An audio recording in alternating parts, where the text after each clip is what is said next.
आत्मा नर्तक है, अंतरात्मा रंगमंच है। बुद्धि के वश होने से सत्व की सिद्धि होती है और इससे सहज ज्ञातृत्व तथा सहज कर्तृत्व रूप स्वातंत्र्य फलित होता है। स्वतंत्र स्वभाव के कारण वह अपने से बाहर भी जा सकता है और वह बाहर स्थित रहते हुए अपने अंदर भी रह सकता है। सूत्रों में प्रवेश के पहले कुछ बातें समझ लो। फ्रेडरिक नीत्शे ने कहीं कहा है कि मैं केवल उस परमात्मा में विश्वास कर सकता हूं जो नाच सकता। उदास परमात्मा में विश्वास करना केवल बीमार आदमी का लक्ष्य। बात में सच्चाई। तुम अपने परमात्मा को अपनी ही प्रतिमा में ढालते हो। तुम उदास हो, तुम्हारा परमात्मा उदास होगा। तुम प्रसन्न हो, तुम्हारा परमात्मा प्रसन्न होगा। तुम नाच सकते हो तो तुम्हारा परमात्मा भी नाच सकेगा। तुम जैसे हो वैसा ही तुम्हें अस्तित्व दिखाई पड़ता है। तुम्हारी दृष्टि का फैलाव ही सृष्टि है।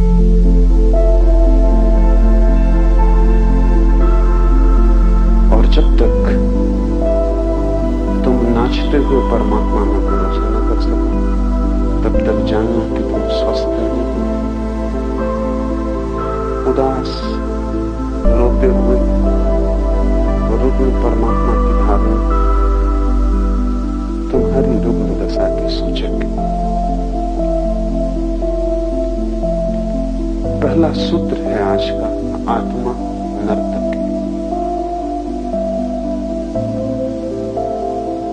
नर्तक के संबंध में कुछ और बातें समझ। नर्तन अकेला ही एक कृत्य है जिसमें कर्ता और कृत्य बिल्कुल एक हो जाते। कोई आदमी चित्र बनाए तो बनाने वाला अलग और चित्र अलग हो जाता।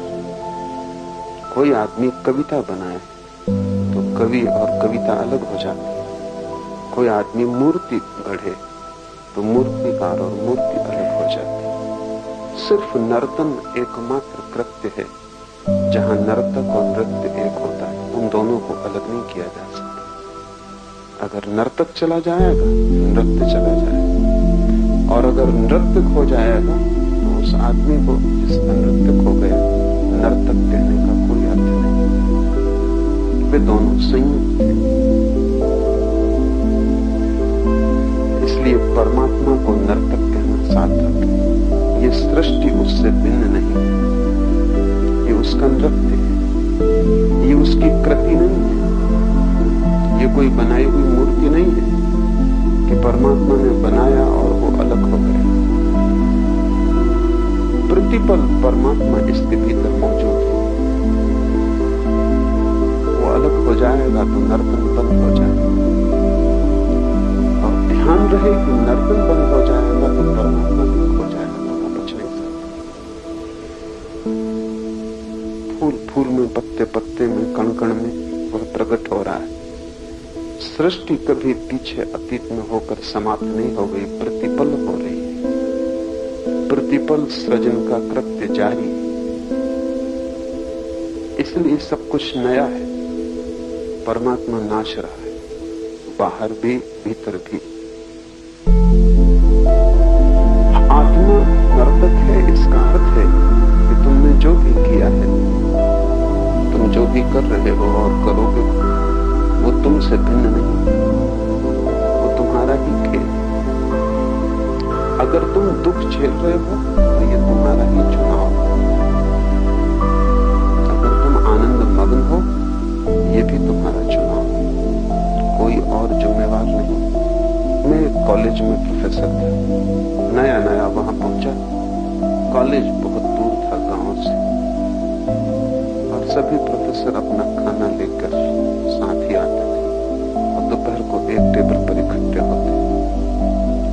संयोग की बात थी, मैं जिनके पास बैठा था उन्होंने अपना टिफिन खोला, झांक के देखा और कहा फिर वही आलू की सब्जी और रोटी। मुझे लगा कि उन्हें शायद आलू की सब्जी और रोटी पसंद नहीं, लेकिन नया था, मैं कुछ बोला नहीं। दूसरे दिन फिर वही हुआ। उन्होंने फिर डब्बा खोला और कहा कि फिर वही आलू की सब्जी और रोटी। तो मैंने उनसे कहा कि अगर आलू की सब्जी और रोटी पसंद नहीं तो अपनी पत्नी को कहें कि कुछ और बनाए। उन्होंने कहा पत्नी कहाँ, मैं खुद ही बना दूं।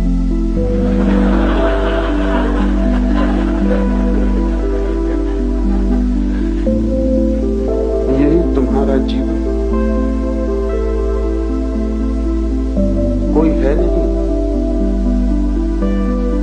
हंसो तो तुम हंस रहे हो, रो तो तुम रो रहे हो, जिम्मेवार कोई भी नहीं। ये हो सकता है कि बहुत दिन रोने से तुम्हारे रोने की आदत बन गई और तुम हंसना भूल गए हो। ये भी हो सकता है कि तुम इतने रोए हो कि तुमसे अब कुछ और करते बनता नहीं, अभ्यास हो गया। ये भी हो सकता है कि तुम भूल ही गए, इतने जन्मों से रो रहे हो कि तुम्हें याद ही नहीं कि कभी ये मैंने चुना था। लेकिन तुम्हारे भूलने से सत्य नहीं असत्य होता है। तुमने ही चुना है, तुम ही मालिक हो, और इसलिए जिस क्षण तुम तय करोगे उसी क्षण रोना रुक जाएगा। इस बोध से भरने का नाम ही कि मैं ही मालिक हूं, मैं ही सृष्टा हूं, जो भी मैं कर रहा हूं उसके लिए मैं ही जिम्मेवार हूं, जीवन में क्रांति हो जाए।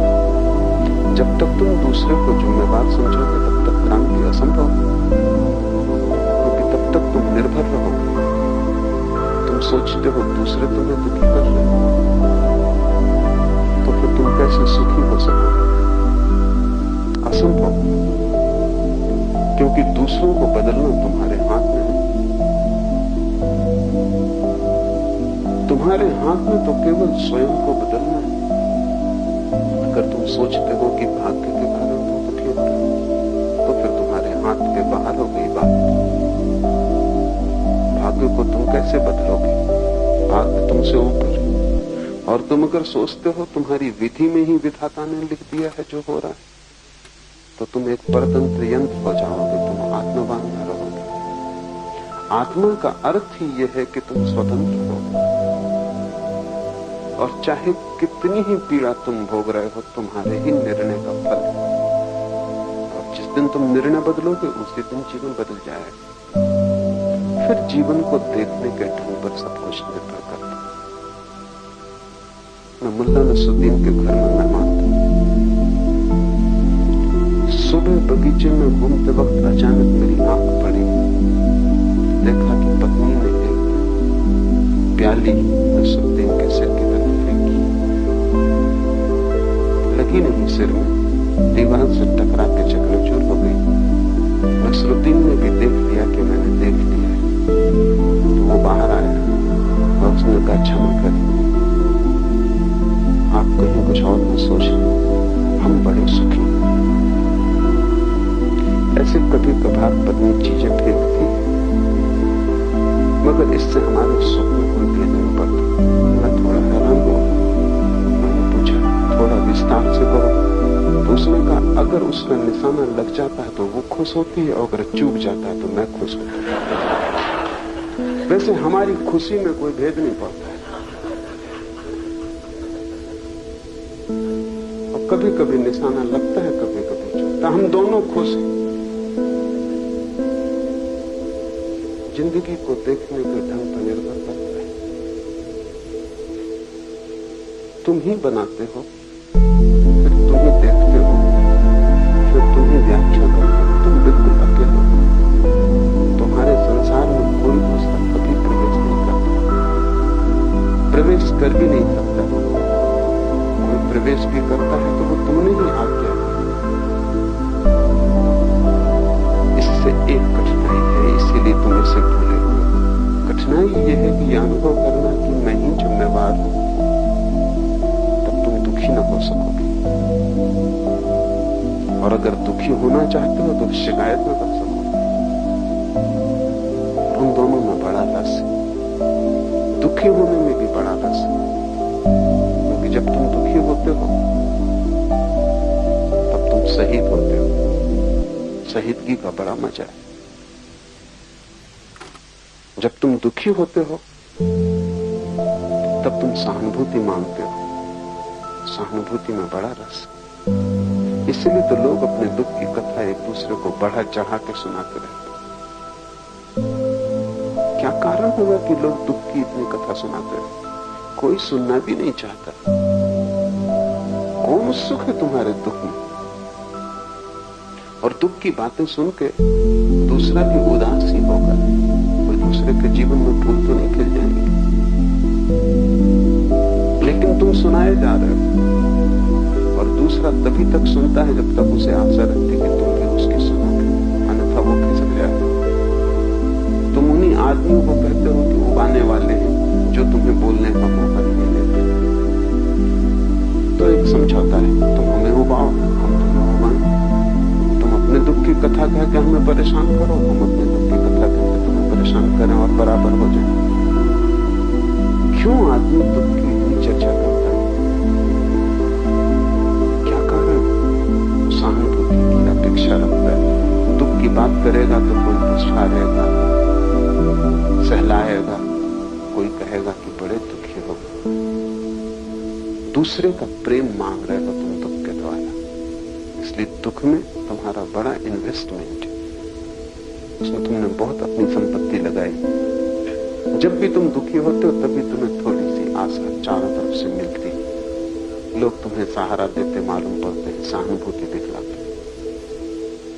प्रेम तुम्हें जीवन में मिला नहीं और सहानुभूति कचरा है, लेकिन प्रेम के लिए बड़ी निकटतम परिपूर्ण। जिसको असली सोना न मिला फिर नकली सोने से काम चलाने लगा। सहानुभूति नकली प्रेम। आकांक्षा तो प्रेम की थी, लेकिन प्रेम को तो अर्जित करना होगा, क्योंकि प्रेम केवल उसी को मिलता है जो प्रेम दे सकता है। प्रेम दान का प्रतिफल। तुम देने में असमर्थ हो, तुम सिर्फ मांग रहे हो। तुम भिखमंगे हो, तुम सम्राट नहीं। और मांगते हो तो जितने ज्यादा दुखी हो उतनी ही आसानी हो जाती है। भिखमंगे को रास्ते पे देखो, वो झूठे घाव अपने शरीर पे बनाए हुए, वो घाव असली नहीं, वो मवाद ऊपर से लगाई गई। लेकिन जब वो बिल्कुल दुख से भरा होता तब तुमको भी ना करना मुश्किल हो जाता, गिलानी होती, अहंकार को चोट लगती कि इतने दुखी आदमी को कैसे ना करो। अगर वो स्वस्थ तगड़ा तो तुम भी कहोगे कि मुस्तंडे हो, कुछ करो।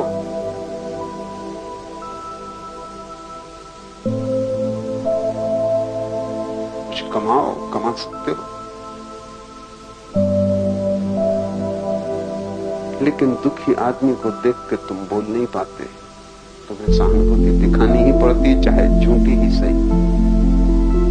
इसलिए तुम दुख को पकड़े हो क्योंकि तुम्हें प्रेम नहीं मिला। जिसको प्रेम मिला है जीवन में वो आनंदित होगा, वो आनंद को पकड़ेगा। तुमको दुख पकड़ने जैसा नहीं। फिर तुम्हें सुविधा है शिकायत करने में, क्योंकि जब भी तुम कहते हो दूसरे तुम्हें दुखी कर रहे हैं तब जिम्मेवारी का बोझ हट जाता है। और जब मैं तुमसे कहता हूं और सारे शास्त्र तुमसे कहते हैं, सारे बुद्ध पुरुषों ने एक ही बात कही है कि तुम ही जिम्मेवार हो, कोई और नहीं, तो बड़ा बोझ मालूम पड़ता है। सबसे बड़ा बोझ तो ये मालूम पड़ता है जब शिकायत तुम किसी पे फेंक नहीं सकते। और उससे भी बड़ा बोझ इस बात का पड़ता है जब तुम सहानुभूति किससे मांगोगे अगर तुम ही जिम्मेवार। और भी गहरे में ये कठिनाई खड़ी होती है कि अगर तुम ही जिम्मेवार हो तो बदलाहट की जा सकती है। और बदलाहट करना एक क्रांति, एक रूपांतरण से गुजरना है। तुम्हारी पुरानी आदतें हैं वो सभी तोड़नी होगी। तुम्हारा एक पुराना ढांचा है वो सभी गलत है। अब तक तुमने जो मकान बनाया है वो पूरा का पूरा नर्क है, लेकिन तुमने ही बनाया है, चाहे कितना ही बड़ा बना लिया हो, उसे पूरा गिराना पड़ेगा। अतीत का सारा श्रम व्यर्थ जाता मालूम पड़ता है। इसलिए तुम सब जितने तुम बचोगे उतने ही तुम भटकोगे। पहली बात समझ लो कि तुम ही केंद्र हो अपने अस्तित्व के, कोई जिम्मेवार